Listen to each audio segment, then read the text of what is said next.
ஓம் மங்களேஷாய வித்மகே சண்டிகா பிரியாய தீமகி தன்னோ சம்ஹார பைரவ பிரச்சோதயாது. உலகெங்கும் இருக்கும் நெக்ஸ்ட் ஜென் ஆஸ்ட்ரோ நேயர்கள் அனைவருக்கும் ஆஸ்ட்ரோ பூர்ணாவின் அன்பார்ந்த வணக்கங்கள்.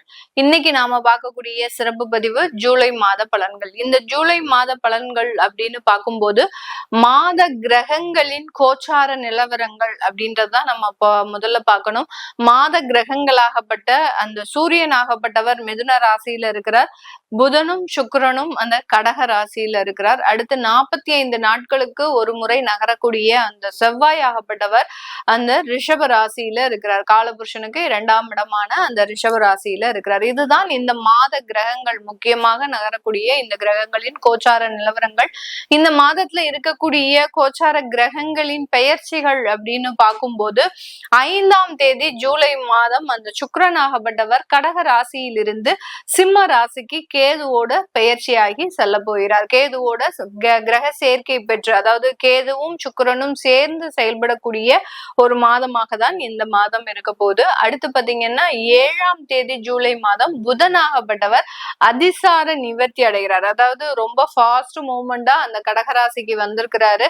அடுத்து பாத்தீங்கன்னா 7ஆம் தேதி மீண்டும் தன்னுடைய ஆட்சி வீடான அந்த மிதுன ராசிக்கு பெயர்ச்சி ஆகிறார். இதுதான் இந்த மாதத்துல அந்த புதனாகப்பட்டவர் அதிசார நிவர்த்தி அடைந்து இந்த மாதம் முழுவதுமே தன்னுடைய சொந்த வீடான அந்த மிதுன ராசியில இருக்க போறார். அடுத்து மாத கிரகமான, அதாவது கிரகங்களுக்கெல்லாம் தலைவன் அப்படின்னு சொல்லக்கூடிய அந்த சூரியனாகப்பட்டவர் மிதுன ராசியிலிருந்து கடக ராசிக்கு, அதாவது 17ஆம் தேதி ஜூலை மாதம் பெயர்ச்சியாகி இருக்கிறார். இதுதான் இந்த மாதத்துல அந்த மாத கிரகங்களின் நிலவரங்கள். இதை பொறுத்துதான் இந்த மாத பலன்கள், இந்த மாத கிரகங்கள் என்னென்ன ஒரு பலன்களை கொடுக்க போகுது அப்படின்றத இந்த பதிவுல நம்ம தெளிவா பார்த்துட்டு ஒவ்வொரு ராசி என்பர்களுக்கும் உண்டான பலன்களையும் இந்த பதிவுல நம்ம தெளிவா பார்க்க போறோம். இந்த சேனலை முதன்முறையா பாக்குறீங்க அப்படின்னா சப்ஸ்கிரைப் பண்ணிக்கோங்க, பெல் பட்டன்ல ஆல் ஆப்ஷன் சூஸ் பண்ணிக்கோங்க. ரிஷப ராசி என்பர்கள் காலபுருஷனுக்கு 2ஆம் இடத்துல இருக்கிறதுனால எப்போதுமே பாத்தீங்கன்னா அதிகப்படியான ஒரு வருமானத்தை நோக்கிதான் இவர்களினுடைய சிந்தனைகள் அப்படின்றது இருக்கும். ஒரு மடங்கு வருமானத்தை 2 மடங்காக ஆக்குறது எப்படி, எந்த இடத்துல இன்வெஸ்ட் பண்ணா இவர்களுக்கு அதிகப்படியான எதிர்காலத்துல லாபம் இருக்கும், இப்படி அந்த வருமானங்களை சேமிச்சு வைக்கிறதுல ரொம்ப அதிக அளவு கவனம் செலுத்துபவர்கள் நம்ம ரிஷபராசி என்பர்கள். அதே மாதிரி வாக்குல நேர்மை அப்படின்றது இருக்கும். இவர்களினுடைய பேச்சுல பாத்தீங்கன்னா எப்போதுமே ஒரே பேச்சு ஒரே செயல் அப்படின்ற மாதிரி தான் இருக்கும். பல பேர் இவர்களுக்கு எதிராக சில இடத்துல செயல்பட்டாலும் கூட இவர்களினுடைய தன்மை மாறாமல் தன்னுடைய நேர்மைக்காக பாடுபடுபவர்கள் இந்த ரிஷபராசி என்பர்கள். ஆனா இவர்களினுடைய எதிரியே பாத்தீங்கன்னா இவர்களுக்கு எதிராக செயல்படுபவர்களே இவர்களுடைய குடும்பமாக தான் இருக்கும். குடும்பத்துல இருக்கிறவர்களுக்காக இவர்கள் எவ்வளவுதான் அட்ஜஸ்ட் பண்ணி போனாலும் அந்த குடும்பத்துல இருக்கக்கூடிய நபர்கள் இவர்கள் எப்பண்டா வீழ்வாங்க, நம்ம அதை பார்த்து சிரிக்கணும் அப்படின்ற மாதிரியாக அந்த குடும்பத்துல இருக்கக்கூடிய நபர்கள் தான் இவர்களுக்கு மிக அதிகமாக எதிரிகளாக இருக்கக்கூடிய ஒரு நபர்களாக இருப்பாங்க. நிறைய ரிஷபராசி என்பர்களினுடைய குழந்தைகள் பாத்தீங்கன்னா சொன்ன பேச்சை கேட்க மாட்டாங்க. இவர்களினுடைய குழந்தைகள், ரிஷபராசி என்பர்களினுடைய குழந்தைகள் தனுசு ராசியாக இருந்தது அப்படின்னா தனுசு ராசி, அடுத்து பாத்தீங்கன்னா துலாம் ராசி என்பர்கள் அந்த குழந்தைகள் இந்த ராசிகள் எல்லாம் இருந்தது அப்படின்னு பாத்தீங்கன்னா சுத்தமா அந்த பேச்சை, இவர்களினுடைய பேச்சை கேட்காத ஒரு குழந்தைகளாக தான் இருப்பாங்க. அப்படிதான் வளருவாங்க. இவர்களிடம் இருந்து தள்ளி தான் இவர்கள் அந்த குழந்தைகள் எப்போதுமே இருக்கக்கூடிய ஒரு அமைப்பு அப்படின்றது இருக்கும். இதனால இந்த ரிஷபராசி என்பவர்கள் மிகப்பெரிய அளவுல மன உளைச்சலுக்கு ஆளாகக்கூடிய ஒரு அமைப்பு அப்படின்றது அந்த வாழ்நாள் முழுமையாக இருக்கக்கூடிய ஒரு அமைப்பாக இருக்கும். இவர்களுக்கு இந்த மாதத்துல பாத்தீங்கன்னா உங்களுடைய ராசி அதிபதி 4ஆம் இடத்துல கேதுவோட சேர்க்கை பெறுகிறார். 4ஆம் இடம்ன்றது சுகஸ்தானம். இதனால இந்த காலகட்டம் இந்த ரிஷபராசி என்பவர்கள் உங்களுடைய வருமானத்துல ரொம்ப கவனமாக இருக்கிறது நல்லது. ஏன்னா ஏதாவது ஒரு இடத்துல நீங்க ஆன்லைன்ல ஷேர் மார்க்கெட்ல ஓரளவுக்கு நல்ல உங்களுக்கு ப்ராஃபிட் வந்துட்டு இருக்கிற நேரத்துல அந்த ப்ராஃபிட்டுக்கு அதிகப்படியாக ஆசைப்பட்டு உங்களுடைய பணத்தை இழக்கக்கூடிய ஒரு நேரமாக தான் இந்த ஜூலை மாதம் இருக்கும். அதனால எந்த இடத்துலயும் அளவுக்கு அதிகமான ஒரு ஆசை அப்படின்றது வச்சிடாதீங்க. வச்சுட்டீங்க அப்படின்னா அந்த இடம் உங்களுக்கு அழிவை நோக்கி போகக்கூடிய ஒரு நேரமாக தான் இருக்கும். இந்த ரிஷபராசி என்பர்களை பொறுத்த மட்டுக்கும் இந்த குரு பயிற்சி, சனி பயிற்சி, அடுத்து பாத்தீங்கன்னா இது எல்லாமே உங்களுக்கு சாதகமாக இருந்தாலும் கூட இந்த சுக்கிரன் அப்படின்ற கிரகம் மிகவும் ஒரு பாதகத்தை கொடுக்கக்கூடிய ஒரு கிரகமாக தான் இருக்கும். ஏன்னா உங்களுடைய 6ஆம் வீட்டு அதிபதியும் அந்த சுக்கிரன் தான். அதனால எப்போதுமே அந்த கடன் சுமையை உங்களுக்கு கொடுத்துக்கிட்டே போய்கிட்டே இருக்கும். அதனால உங்களுடைய ராசி அதிபதியும் அந்த சுக்கிரனாக இருக்கிறதுனால இந்த சுக்கிரனுடைய நகர்வை பொறுத்து நீங்க எந்த விதமான இன்வெஸ்ட்மெண்ட் பிளானும் வச்சுக்கணும். அப்படி இல்லாத பட்சத்துல பெரிய பெரிய இடத்துல நீங்க மாட்டிக்கொள்ளக்கூடிய ஒரு நேரமாக தான் இந்த ரிஷபராசி என்பர்களுக்கு இருக்க போகுது. இந்த காலகட்டம் இந்த ரிஷபராசி என்பர்களுக்கு வருமானத்துல பெரிய அளவுக்கு தடைகள் இல்லாம இருந்தாலும் அந்த வருமானத்தினுடைய சேமிப்புல சில பிரச்சனைகள் இருக்கிறதுக்கு உண்டான ஒரு நேரம்.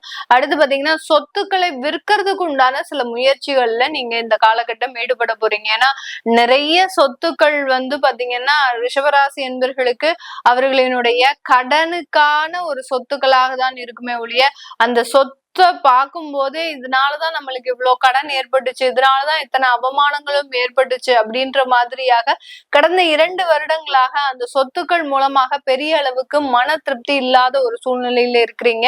இதனால இந்த காலகட்டம் இந்த ரிஷபராசி என்பவர்களுக்கு அந்த சொத்துக்களை விற்கக்கூடிய முயற்சிகள்ல ஈடுபடக்கூடிய ஒரு நேரம். ஏன்னா உங்களுடைய 4ஆம் வீட்டு அதிபதி 3ஆம் இடத்திற்கு பயிற்சியாகி வர்றதுனால அந்த சொத்து விற்பனை அப்படின்றது மிக எளிமையாக துரிதமாக இத்தனை மாசமாக 6 மாத காலமாக அந்த சொத்து விற்கிறதுக்கு சில முயற்சிகள் செய்தும் அதுல பெரிய அளவுக்கு நமக்கு நல்லது இல்ல. இந்த மாசம் ஒருத்தவங்க வந்தாங்க, பார்த்தாங்க, முடிச்சாங்க அப்படின்ற மாதிரியாக அந்த சொத்து விற்கக்கூடிய முயற்சிகள்ல நல்ல ஒரு சாதகமான ஒரு பலன்கள் அப்படின்றது இருக்கும். சில பேருக்கு பாத்தீங்கன்னா அந்த நோய் தொந்தரவுகளினுடைய தீவிரம் ஏதாவது ஒரு தேவையில்லாம ஸ்கேன் பண்ண சொல்லியிருப்பாங்க. அந்த ஸ்கேன் மூலமாக நம்மளும் அதை தெரிஞ்சு வச்சுக்கிட்டா நமக்கு உடம்புல ஒண்ணும் இல்லை அப்படின்னு நினைச்சு நம்ம சந்தோஷப்பட்டுக்கலாம் அப்படின்னுக்காக நீங்க முன்னெச்சரிக்கை ஒரு சில விஷயங்களை செய்து அது இந்த காலகட்டம் ஒரு சின்னதா ஒரு நோய் சம்பந்தப்பட்ட சில பிரச்சனைகளை கொடுக்கறதுக்கு உண்டான ஒரு நேரம். அதுதான் அந்த சுகஸ்தானத்துல இருக்கக்கூடிய உங்களுடைய ராசி அதிபதி கேதுவோட சேரும் போது சில வெளிப்படையான சில மாற்றத்தை கொடுக்கறதுக்கு உண்டான ஒரு நேரமாக இருக்கும். உங்களுடைய உடல் பலவீனங்கள், உங்களுடைய மனதளவு பலவீனங்கள் ஏற்படக்கூடிய ஒரு நேரமாக தான் இந்த மாதம் ஜூலை மாதம் இந்த ராசி என்பர்களுக்கு இருக்க போது. ரிஷபராசி என்பர்கள் எப்போதுமே பாத்தீங்கன்னா வேலையில ரொம்ப கராரா இருப்பாங்க. அதாவது வேலையில தன்னுடைய வேலை எப்போதுமே டிரான்ஸ்பரண்டா இருக்கணும், மற்றவர்கள் செய்யறதுக்கு ரொம்ப எளிமையாக இருக்கணும், தான் இல்லாட்டிலும் அந்த வேலையை யார் வேணாலும் எடுத்து நடத்தணும் அப்படின்ற மாதிரியாக அந்த வேலையில டிரான்ஸ்பரண்டாக இருக்கக்கூடிய ஒரு நபர்கள். அது இவர்களுக்கு இந்த காலத்துல மிகவும் ஒரு அற்புதமான ஒரு வளர்ச்சியை கொடுக்க போது. உங்களுடைய வேலையில பதவி உயர்வு, அடுத்து பாத்தீங்கன்னா நல்ல ஒரு வருமான உயர்வு, இது எல்லாமே கொடுக்கறதுக்கு உண்டான ஒரு நேரமாக இருக்கும். அதுவும் போக டீச்சிங் உத்தியோகத்துல எல்லாம் இருக்கக்கூடியவர்களுக்கு இந்த மாதத்துல உங்களுக்கு நல்ல ஒரு வளர்ச்சி மிகுந்த மாதமாக தான் இந்த ரிஷபராசி என்பர்களுக்கு இருக்க போகுது. இப்ப நம்ம சொன்ன விஷயங்கள் எல்லாமே, பலன்கள் எல்லாமே உங்களுடைய கோச்சார கிரகங்களின் நிலவரங்கள். காலபுருஷனுக்கு ஒவ்வொரு கிரகங்கள் எந்தெந்த ஸ்தானத்துல இருக்கு, அதன் மூலமாக உங்களுக்கு என்ன மாதிரியான பலன்கள் வரும் அப்படின்றதுதான் நம்ம கணிச்சு சொல்லியிருக்கிறோம். இது தவிர உங்களுக்கு சுயமாக தொழில ஏதாவது ஒரு பிரச்சனைகள், வேலை ரீதியான பிரச்சனைகள் இருக்கு அப்படின்னா அது உங்களுடைய சுய ஜாதகத்தை வச்சு நீங்க அதனுடைய தசாபுத்தியினுடைய அமைப்பை வைத்து பார்த்துக்கிறது நல்லது. அதை பார்க்கணும் விருப்பப்படுறவங்க கீழே இருக்கிற நம்பருக்கு வாட்ஸ்அப்ல அப்பாயின்மெண்ட் வாங்கிட்டு நீங்க என்கிட்ட கன்சல்ட் பண்ணிக்கலாம். உங்களிடமிருந்து விடைபெறுவது உங்கள் ஆஸ்ட்ரோ பூர்ணா.